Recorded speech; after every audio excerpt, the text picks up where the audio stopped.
Have you ever wondered why some women walk into a room and the air bends toward them, yet they say nothing? Why some are chased, adored, desired without ever lifting a finger to impress? The secret is not in the curve of her waist, the gloss of her lips, or the flirtation of her gaze. It is in something older, deeper, more primitive, and divine. It is in the way she understands herself, the way she stares into her own shadow and does not flinch. A man does not want what is easy to possess. He wants what mirrors his own unconscious hunger, his anima, his inner feminine. And the woman who has become whole within herself, who has married her innocence with her fire, her softness with her storm, she becomes his mirror, his mystery, his muse. This is not seduction in the way the world teaches it. This is not performance or pretense. This is a woman who has done the work, who knows her wounds and wears them like woven lace, not chains. She has faced her inner child and whispered, "You are safe now." She has danced with her inner witch and declared, "You are powerful now." She has dared to know herself in ways most men are too afraid to know themselves. And so he cannot help but want her, not because she flatters his ego, but because she awakens his soul. He doesn't even know why, at first. He only knows he is drawn to her in ways that feel ancient, magnetic, inevitable. Her presence carries the scent of initiation. She is the threshold, the test, the invitation. You see, a woman in her power does not seek validation. She exudes value. She doesn't beg to be chosen. She decides who is worthy. And the man, if he is still ruled by his ego, will try to conquer her like a prize. But she is not a trophy. She is the terrain. She is the fire he must walk through to meet himself. And it is not easy. To make a man want you in the deepest sense is not to manipulate him. It is to awaken him. And that means he must feel. He must see his own shadow through your reflection. He must confront the parts of himself he hides beneath bravado and logic. You do not give him comfort. You give him clarity. You are the chaos he needs to become whole.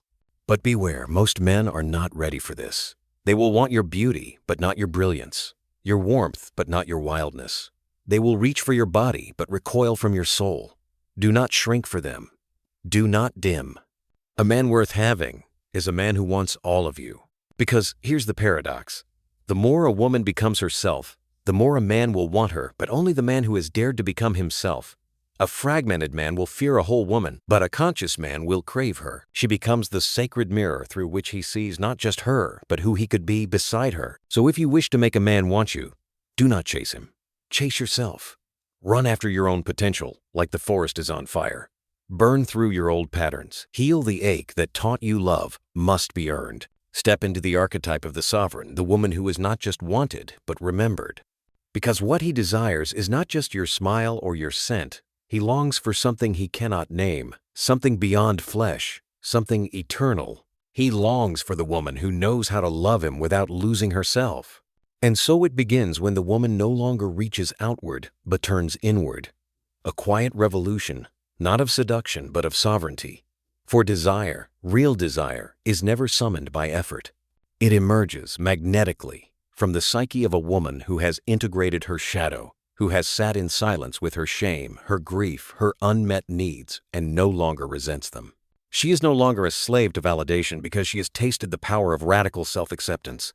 Her presence whispers not, "Choose me," but "See me if you can," and most cannot. He senses her, long before he understands her.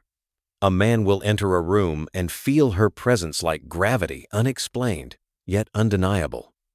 She carries something ancient, a knowing, a softness laced with steel. She doesn't beg to be wanted. She knows she already is by life itself, by the divine mystery that animates all things. And that terrifies the part of him still ruled by ego. For a man cannot truly want a woman until he feels the weight of her mystery, not her performance. So what is it that makes a man want a woman like this? It isn't her beauty, though she may be beautiful. It isn't her body, though it may be the temple of her soul. It is the way she holds herself, the way she no longer fragments to fit his fantasy. She has stopped chasing and started choosing. She has seen through the lie that she must become less to be loved more. And so, in every interaction, she remains intact. Her boundaries are not walls. They are doors with locks, only she holds the key to. He feels it when he tries to impress her, and she simply listens. When he projects an image, and she doesn't flinch or fawn. Her gaze meets his like a mirror, exposing the masks he didn't know he wore. She's not cruel, not cold, but conscious, and that awareness awakens him. Not all men are ready for that. Many will retreat, shiver in the face of her clarity, choose simpler games. But the ones who stay, the ones who rise, are not seeking conquest. They are seeking communion. Because when a man truly desires a woman, he is not desiring possession. He is desiring reflection in her. He sees the part of himself he has forgotten, the anima, the soul image of the feminine within his unconscious. Carl Jung wrote that a man's individuation journey is incomplete until he has made peace with his inner woman. And often, that begins when he encounters a woman who embodies more than flesh, and form who embodies myth, mystery, and meaning. She does not offer this easily. She requires him to descend. To meet her in the depths, he must face his own shadow, the parts that crave control, the wounds he hides under charm or silence. She will not mother these. She will not shrink herself to soothe him, but she will see him fully. And if he is brave enough to stay, if he does not run from the mirror, he may find himself wanting her not from lack, but from soul recognition. And you, yes, you who have twisted and bent yourself to be wanted, listen. You were never meant to beg for crumbs of attention. You were meant to be the flame, not the moth. Let them come to you, not because you are manipulative or aloof, but because you have remembered who you are, the woman whose essence cannot be owned, only witnessed. And when he does come, truly come, it won't be with games or promises wrapped in fantasy. It will be with reverence. He won't say, "I need you," in desperation, but "I see you," in recognition. This is not the love sold in fairy tales or on filtered timelines.